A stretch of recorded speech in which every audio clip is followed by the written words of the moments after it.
चलिए देखिए, तो मैं बता रहा था ये क्वेश्चन नंबर 16 में ये आपने प्रॉफिट निकाल लिया। तो ये प्रॉफिट निकालने की जर्नल एंट्री होगी realization account debit to Hema capital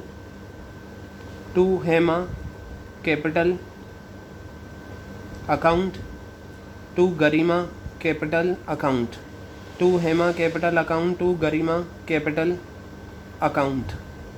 ठीक है, 20,900 रुपये ये आ गए, 12,540 ये आ गया और 8,360 रुपये ये आ गया।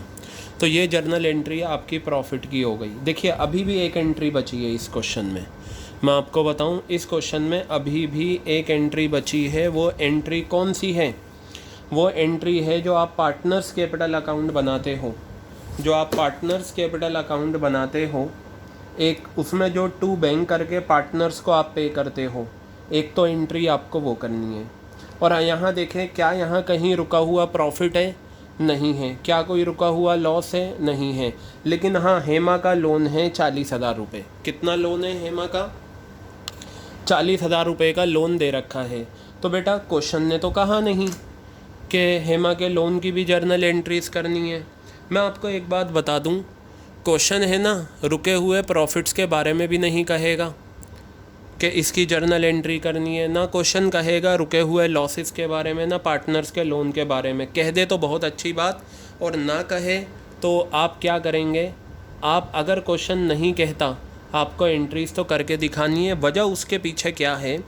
क्योंकि मैंने आपको कल एक क्वेश्चन बताया था कि dissolution of a partnership firm में जो लाइबिलिटीज़ का सेटलमेंट होता है, सबसे पहले एक्सटर्नल लाइबिलिटीज़ पे होती हैं। क्या होती हैं? एक्सटर्नल लाइबिलिटीज़ पे होती हैं। वो हम पे कर चुके हैं, क्रेडिटर्स को भी पे कर चुके हैं, और हम गरिमा के हस्बैंड का लोन भी पे हो गया। उसके बाद बारी आती है पार्टनर्स के लोन की। अगर आप पार्टनर्स का लोन ही पे नहीं करेंगे तो आप जो पार्टनर्स का जो अमाउंट बनता है पार्टनर्स कैपिटल अकाउंट से, वो कैसे पे कर देंगे और उसकी एंट्री कैसे पास कर लेंगे बिना हेमा का लोन पे करें? तो हेमा का लोन पे करने की तो जर्नल एंट्री बहुत आसान है। हेमा का लोन पे करने की जर्नल एंट्रीज मैंने क्या बताई थी? हेमा का लोन पे करने की मैंने जर्नल एंट्री बताई थी। हेमा का लोन क्रेडिट में दे रखा है ना लाइबिलिटीज़ में, तो आप जब इसे पे करेंगे तो यहाँ पर आप लिखेंगे हेमा लोन अकाउंट डेबिट हो जाएगा, और आपके पास से पैसा चला जाएगा टू बैंक अकाउंट। आप लिखेंगे कितना अमाउंट आ जाएगा? 40,000 रुपये आ जाएगा, और ये आ जाएगा आपका 40,000 रुपये। क्लियर हो गई बात? ये जर्नल एंट्री आपकी हो गई हेमा का लोन पे करने की। अब आपकी जो जर्नल एंट्री बची है वो पता है कौन सी बची है? वो बची है पार्टनर्स कैपिटल अकाउंट को बनाने की। अब आप कहेंगे कि सर ये क्वेश्चन कुछ ज़्यादा ही लेंदी नहीं हो गया? लेंदी नहीं है।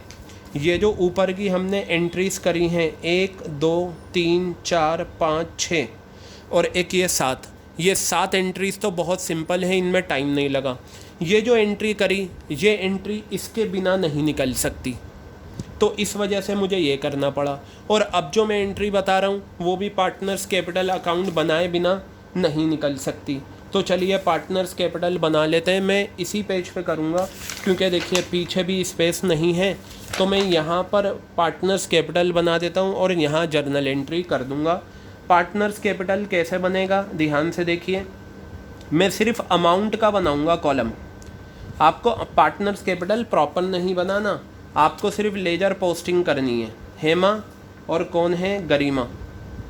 हेमा और गरिमा, और यहाँ कौन है? हेमा, और यहाँ कौन है? गरिमा। क्लियर है बात? ये तो बस लेजर पोस्टिंग करते हैं। सबसे पहले तो बैलेंस लिखा जाता है। दोनों का बैलेंस कितना दे रखा है? 2 लाख और 1 लाख। ये मैं यहाँ पर लिख देता हूँ 2 लाख रुपये, और यहाँ लिख देता हूँ मैं 1 लाख रुपये। क्लियर हो गई बात? अब लेजर पोस्टिंग करिए।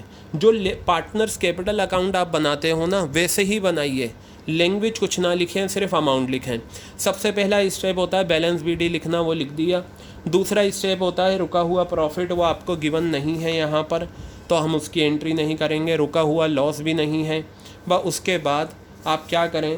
रियलाइजेशन का प्रॉफिट है 12,540, मैंने यहाँ लिखा 12,540, और ये कितना है? 8,360 रुपये। ये आ गया। और फिर जर्नल एंट्रीज में देख लीजिए, जहाँ जहाँ पार्टनर्स का नाम आया है वो लिख दें। ना तो इसमें पार्टनर्स का नाम है, ना यहाँ पर है। यहाँ देखिए रियलाइजेशन टू गरिमा है, तो मैं अगर टू गरिमा को छुपा लूँ तो बाय रियलाइजेशन कितना अमाउंट 60,000 रुपये। गरिमा के अकाउंट में आप 60,000 रुपये ये लिख दीजिए, ये 60,000 रुपये आ गए। फिर उसके बाद ना तो इसमें पार्टनर का नाम, ना इसमें पार्टनर का नाम। हाँ ये है रियलाइजेशन टू गरिमा, तो टू गरिमा को छुपा लो तो कितना आ जाएगा, 10,000 रुपये ये आपका आ जाएगा। गर्ल्स बस हो गया, प्रॉफिट आप दिखा चुके हो।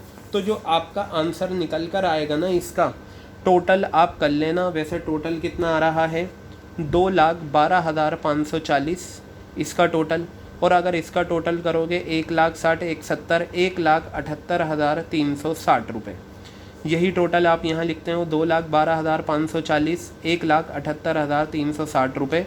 और यहाँ आप पे करके दिखाते हो 2,12,540, 1,78,360 रुपये। और यहाँ आप लिख देते हो टू बैंक। तो ये जो एंट्री आई है टू बैंक, तो ये क्या हो जाएगी, Hema capital debit, Garima capital debit to bank. तो एंट्री बनेगी Hema capital account debit, Hema capital account debit, Garima capital account debit, Garima capital account debit to bank. ये आ गई। कितना अमाउंट है, 2,12,540 और ये 1,78,360 रुपये। और दोनों का टोटल आ जाएगा 3,90,900 रुपये। ये देख लीजिए, आंसर भी देख लीजिए। ये रहा सॉल्यूशन, ये रहा 2,12,540, 1,78,360, 3,90,900 रुपये। क्लियर हो गई बात। अब जाकर ये क्वेश्चन आपका कंप्लीट हुआ है। तो अगर आप इस क्वेश्चन को मैं नटशेल में बताऊं, आपको इस क्वेश्चन में 2 जर्नल एंट्रीज़ में मेहनत लगी है, बाकी और जर्नल एंट्रीज़ में आपको टाइम नहीं लगा। टोटल जर्नल एंट्रीज़ कितनी थी, 1 2 3 4 5 6 7 8 9 जर्नल एंट्रीज़ थी। 9 में से 7 जर्नल एंट्रीज़ जो हैं उनमें आपको टाइम नहीं लगेगा, क्योंकि वो फॉर्मेट से सीधी सीधी हैं। रियलाइजेशन का प्रॉफिट निकालने में आपको मेहनत करनी पड़ी, रियलाइजेशन बनाना पड़ा और ये निकालना पड़ा। क्लियर है बात। फिर ये जो लोन का अमाउंट था, ये वैसे मैं आपको बताऊं, जब आपने ये टोटल कर लिया है तो आपको ये लिखने की ज़रूरत नहीं। एंट्री पता है तो आप आसानी से अमाउंट निकाल सकते हैं। इसको बनाने में और पीछे रियलाइजेशन बनाने में जो आपका टाइम जाएगा वो जाएगा, लेकिन इनके मार्क्स आपको नहीं मिलेंगे। क्यों? क्योंकि आपको मार्क्स जर्नल एंट्रीज़ के मिलेंगे। तो आपको बहुत अच्छे से परफेक्शन लाना है, बहुत अच्छे से इसे करना है, तब जाके ये आपका कंप्लीट होगा। ये इतनी जर्नल एंट्रीज़ जो हमने करी हैं, ये इस वजह से करी हैं क्योंकि आपको फुल फ्लेज क्वेश्चन दे रखा है। देखिए ये आपके सैम्पल पेपर में आया हुआ क्वेश्चन है। ये सारी जर्नल एंट्रीज़ हम कर चुके हैं, मैंने सॉल्यूशन में कर दी, और ये एंट्रीज़ भी मैंने सॉल्यूशन में कर दी हैं आपकी। ठीक है, सारी जर्नल एंट्रीज़ हमारी हो गई हैं। ये था क्वेश्चन नंबर 16। ये क्वेश्चन नंबर 16 रिकॉर्डिंग में 3 पार्ट्स में हुआ है। क्लियर है? तो आप ये तीनों पार्ट्स देखना पूरे क्वेश्चन के।